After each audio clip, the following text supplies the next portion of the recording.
Bonsoir, bienvenue à l'Atelier Librairie, le livre voyageur animé par Fabienne Roch et moi-même, Bruno Lalonde.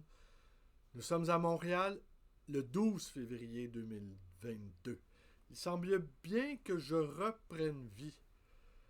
Je suis assez rouillé, j'ai un peu le trac, mais bon. Alors, je reprends plaisir à faire ces vidéos. Et je vous ai raconté à la fin de la vidéo de ce matin, que je reviendrai là-dessus sur mon ressenti par rapport à cette expérience de 2021 où j'ai été parmi vous durant tout le couvre-feu. Ce que j'ai appelé la séquence obsidionale, c'est-à-dire le couvre-feu, littérature de siège, littérature assiégée.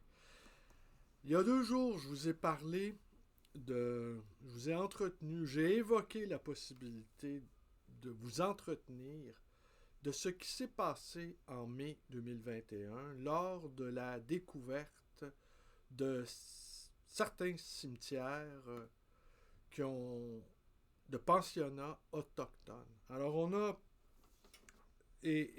en fait, je vais essayer de vous résumer la situation, vous révéler ce qu'on en sait, c'est-à-dire assez peu de choses, étonnamment, et qu'est-ce que ça témoigne sans pour autant éluder la responsabilité à la fois des communautés religieuses qui avaient pour mandat de s'occuper de ces enfants autochtones et l'arrière-plan colonial que l'on retrouve également dans les instances gouvernementales à la fois fédérales, gouvernement central canadien, et à la fois provincial, gouvernement québécois. Il ne s'agit pas ici de se déresponsabiliser, dis-je. Il s'agit d'assumer pleinement sa responsabilité. Mais d'abord, quels sont les faits? Alors, qu'est-ce qui a été évoqué? On a trouvé un cimetière qui datait des années 50 à Kamloops. Kamloops, c'est dans la province de la Colombie-Britannique. Et c'était une communauté dirigée par les Oblats de Marie-Immaculée. Et c'était le plus grand pensionnat autochtone au Canada, qui accueillait 500 jeunes autochtones, qui pouvait accueillir 500 jeunes autochtones. On a également trouvé et tout ça, ce sont des pensionnats. Alors, on a trouvé également à Penalacoute 160 tombes non identifiées et à Cowassis 750 tombes à Marival, dans la province de Saskatchewan. Alors, beaucoup d'historiens, plusieurs historiens ont évoqué la possibilité, je reviens sur Kamloops. Alors, il y aurait eu 215, on aurait perdu la trace de 215 de jeunes autochtones. Et les registres, les rapports de décès, on en a retrouvé un certain nombre. Il y a plusieurs hypothèses pour expliquer ceci. Des tombes mal entretenues parce que les tombes relevant de l'administration fédérale. Il n'y a pas de doute, il y a des jeunes autochtones qui sont décédés de maladies, mais tout de suite, on a dit qu'ils avaient été victimes de meurtres, qu'ils avaient été victimes de torture. Et les scénarios les plus sombres ont été évoqués pour dire ce qui était arrivé à ces jeunes autochtones. Les médias ont parlé de fausses communes, ont parlé de charniers, voire de charniers, des images très très très fortes. Et probablement les choses ne se sont pas passées de la même manière. La tribu, là ça va être difficile à prononcer, mais je vais essayer. La tribu, dis-je, le groupe autochtone des Kamloops Tsikm... Oh, on va essayer de le refaire. Kamloops Tsikmpunk. C'est sûr, c'est pas ça. Enfin, bon. Pardonnerez mon autochtone.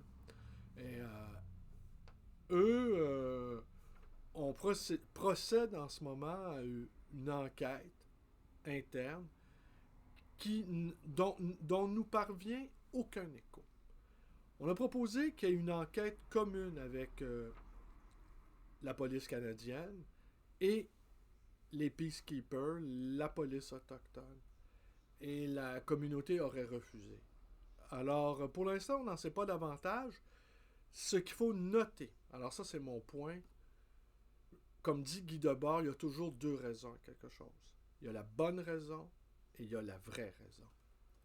Il faut comprendre la situation, si vous voulez comprendre, amis européens, la situation du Québec, la situation particulière du fait canadien-français en terre d'Amérique, il faut lire absolument les ouvrages de Gélavard, qui est un Français, et également les ouvrages de Fisher, qui lui est américain, en particulier son livre Le rêve de Champlain.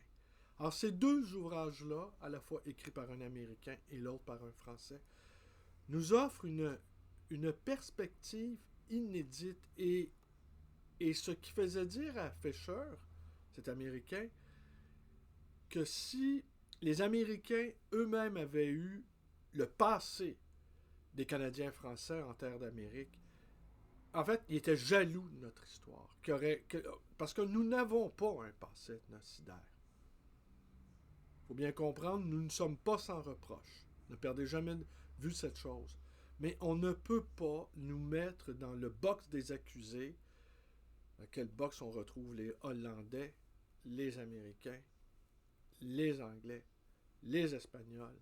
Nous n'avons pas notre place dans ce box des accusés. Mais cependant, notre aventure singulière en Amérique est à la fois l'objet d'ignorance, beaucoup d'ignorance, de part et d'autre, hein, même chez les Québécois, un objet aussi de jalousie, ça peut sembler curieux, de rivalité,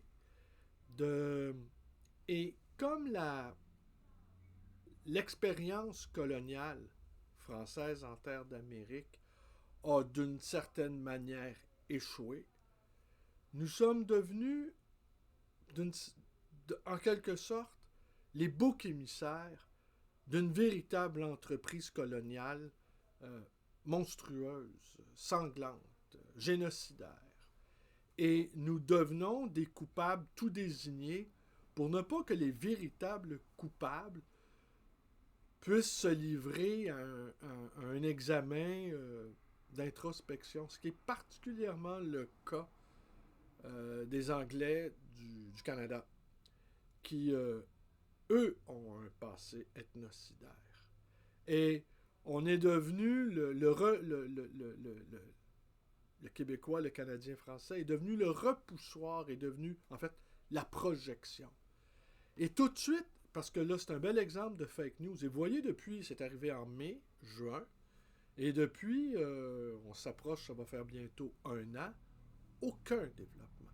C'est comme si ça avait été une grosse histoire, et puis véhiculé aussi dans les médias européens, comme si ça avait été une énorme histoire qui faisait à la fois des communautés religieuses dirigées par des Canadiens français, responsables d'abominations sans nom, et pas de preuve, qu'un acte d'accusation sans preuve, la cause est entendue, et en plus, on a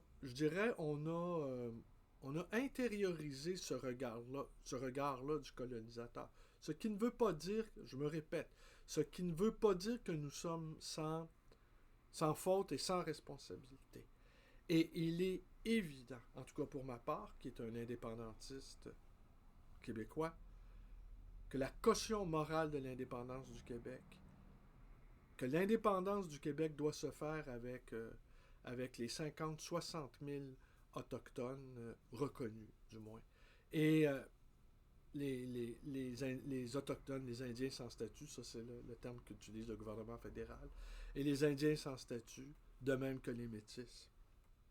Métis, ma famille sont des Métis. J'appartiens à une famille de Métis. Bon, j'ai raconté ici, n'ayant pas connu mon propre père, qui est un poète métis, ethnologue et artiste peintre, ne l'ayant pas connu, je sais qui il est, je l'ai rencontré à quelques reprises dans mon existence, il est toujours vivant. Il m'a d'ailleurs téléphoné aujourd'hui, incidemment. Les grands esprits se rencontrent pour m'inviter à acheter le First Family Métis de Jail Morin. En fait, le titre exact, c'est First Métis Family of Quebec, volume 1 et volume 2 de Jail Morin. Alors,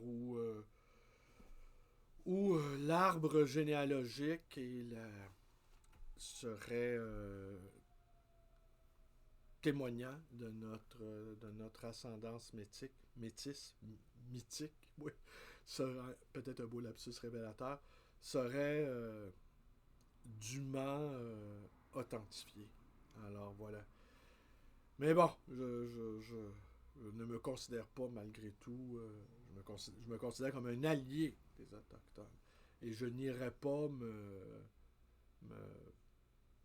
je n'irai pas prendre la place de quelque Autochtone que ce soit.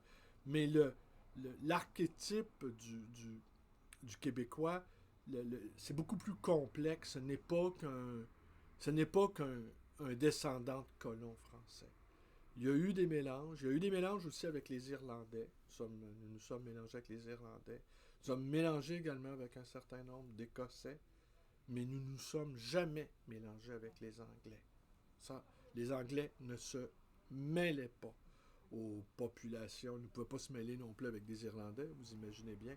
Et ils ne pouvaient pas non plus se mêler avec des Écossais.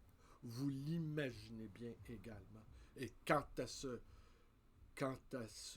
mélanger avec des ensauvagés canadiens, là, il n'en était absolument pas question. Alors, et la commission d'enquête, pour conclure avec ça, après je vais vous montrer quelque chose, la commission d'enquête Vérité et Réconciliation nous avait révélé que 3000, on avait perdu la trace de 3000 jeunes autochtones. Alors la lumière reste à faire, on a été rapide à trouver des coupables, mais les preuves n'ont pas été étayées et je pense que cela a servi de prétexte à projeter une réelle culpabilité sur des gens qui, oui, ont une responsabilité, mais sans doute très, très, très, très, très limitée et très atténuée, en fait. Aujourd'hui, on va passer à un autre sujet. Aujourd'hui, il arrive de temps à autre qu'on me propose des livres. Alors, j'ai reçu 3 cartons de livres que je vais dévoiler devant vous. Il y a une boîte dont je connais le contenu et c'est là-dessus que je vais terminer parce que c'est plutôt amusant de voir ça, mais les deux autres, je ne sais pas ce qu'il y a dedans. Mais ce que le jeune homme qui est venu me porter les boîtes m'a raconté, c'était des livres qui appartenaient à son grand-père récemment décédé. Alors, voilà, on va procéder ensemble. Alors, qu'est-ce qu'on y trouve? La médecine au foyer. Oui, vous comprenez que la médecine au foyer qui date de l'initiation au bridge.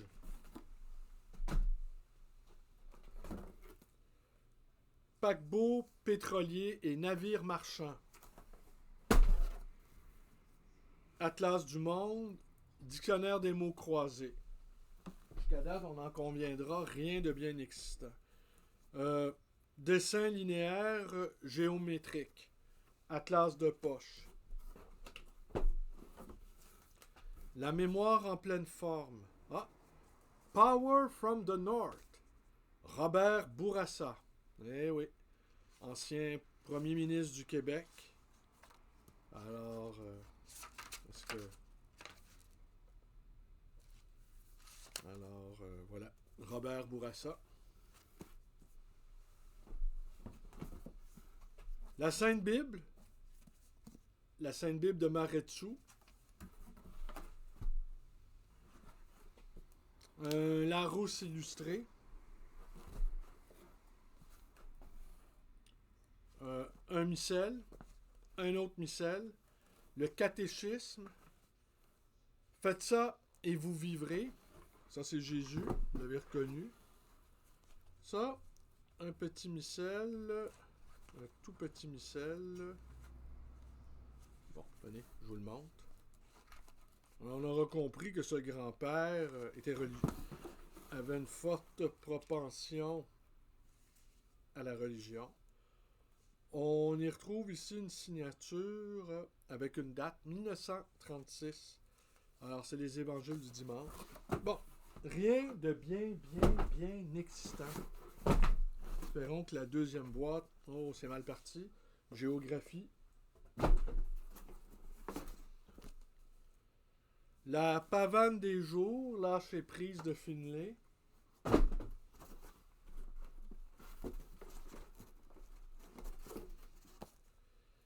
Écrivez vos mémoires. Jonathan Livingston Le Goéland. Tenez, en note de bas d'écran, je vais vous mettre une pièce de... C'était Neil Diamond qui avait fait la musique du film de Jonathan Livingston Le Goéland. Je pourrais vous parler de ce livre-là, livre que j'avais lu dans peut-être 12 ou 13 ans. Et le film, je l'ai vu un nombre considérable de fois. Puis c'est un peu... C'est quand même une histoire... C'est l'histoire d'un oiseau, hein? Vous savez, c'est Jonathan Livingston Le Goéland qui veut dépasser sa condition et qui veut voler de plus en plus haut pour atteindre le nirvana. Alors pour moi, c'était... En fait, le héros de mon adolescence, c'était un volatile. Hein? Ça en dit long sur ce que je suis devenu. La Cité de la Joie.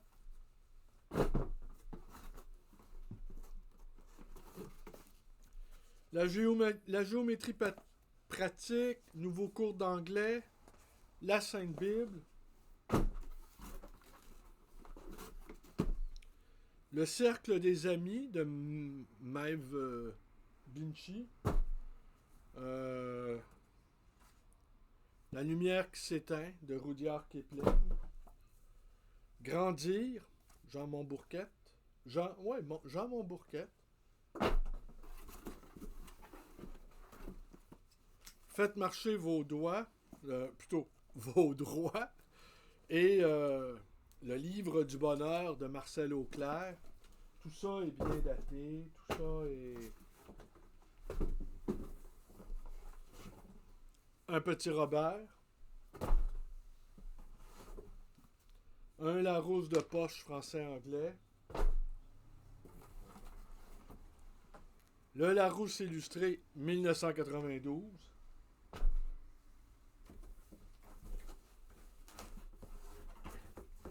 Et ceci... Non, le dictionnaire de la langue française au Canada. Dictionnaire Oxford français-anglais.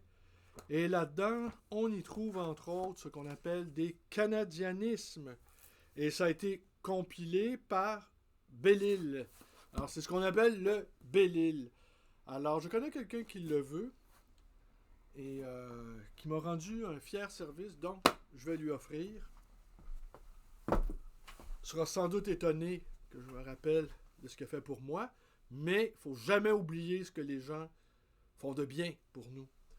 Et, la dernière chose qui apparaissait, gros. Alors, je le dévoile sous vos yeux. Roulement de tambour. À 19h, après 20 minutes de vidéo. Je trouve ça assez inquiétant. C'est quoi?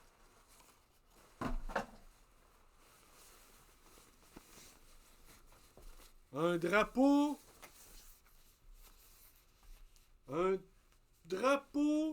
du Canada. Et voilà. Hein? Liberté! Liberté! Ah, pour moi, le Canada, pour moi, le drapeau du Canada ne représente pas la liberté. C'est bien le dernier drapeau que j'exhiberai en scandant liberté. Alors voilà, c'est, c'est, c'est assez, c'est assez étonnant, hein? Mais ça me rappelle, alors, je vous raconte une anecdote un peu. Non, je vous raconterai pas ça. J'avais un ami qui avait fait l'amour une fois avec une Canadienne anglaise, qui l'avait, qui avait eu une amoureuse canadienne anglaise. Ça n'a pas duré très longtemps, car il me racontait qu'elle avait un drapeau du Canada dans sa chambre à coucher, et ça, ça l'aidait pas, disons. Je sais pas pourquoi j'ai repensé. Mais en fait, j'en ai jamais tenu un entre les mains. Attendez, je vous le remonte, c'est trop beau. Alors, écoutez, s'il y a des traqueurs qui regardent ma vidéo, ce qui m'étonnerait quand même. Ah! On l'a mis à l'envers cette fois-ci. Liberté!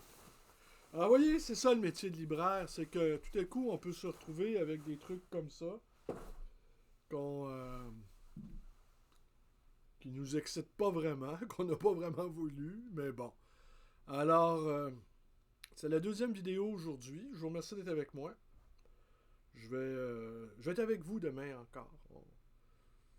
Vu l'atmosphère générale, on va y aller un jour à la fois, n'est-ce pas? Alors, je m'engage pas pour vous dire je vais être là jusqu'à la fin des temps, ou je vais être là jusqu'à la fin du siège d'Ottawa, ou je vais être à la fin. Non, je ne m'aventure pas à faire quelque promesse que ce soit. Mais je vais tâcher de. Je vais peut-être m'expliquer aussi sur le fait, sur cette longue disette, je me suis mis à avoir peur aussi. C'est ça aussi. Je me suis mis à avoir peur de mes propres considérations et j'ai fini par éprouver de la lassitude me concernant. Il faut s'aimer beaucoup pour occuper beaucoup d'espace, je dirais. Et j'ai été là de moi-même. Voilà. J'ai fini par me fatiguer moi-même de moi-même. Alors, c'est tout pour ce soir. Je vous remercie d'être avec moi. Et, ça va à Ottawa. Et, voilà, petit coup de klaxon. Et, mais c'est absurde ce qui se passe. C'est absurde ce qui se passe à Ottawa. C'est absurde parce que là, c'est vraiment. Je pense que la droite elle-même, elle est dépassée par une droite plus remuante. Et je crains fort que les gauches plurielles finissent par être tétanisées et se rétrécir comme peau de chagrin. Je ne vois pas là en fait, ce qui se passe à Ottawa n'est pas de bon augure. Nos démocraties sont vraiment la démocratie, les démocraties. Ils sont vraiment, vraiment, vraiment fragiles. Il y a une montée en puissance des extrêmes, mais en tout cas, la gauche au Québec, la gauche au Canada, elle est plutôt silencieuse. Je vous remercie d'être avec moi et portez-vous bien. Et oui, à demain. Demain, je vais être encore avec vous. Je peux y aller une journée à la fois pour les promesses. Peut-être demain, je vais vous parler d'un auteur. Ouais, je vais vous parler d'un auteur que j'aime bien. Je vais vous lire un poème. Tenez, ça fait longtemps que je n'ai pas fait ça. Je vais essayer de vous le lire correctement. Allez, à demain pour de nouvelles aventures YouTubesques.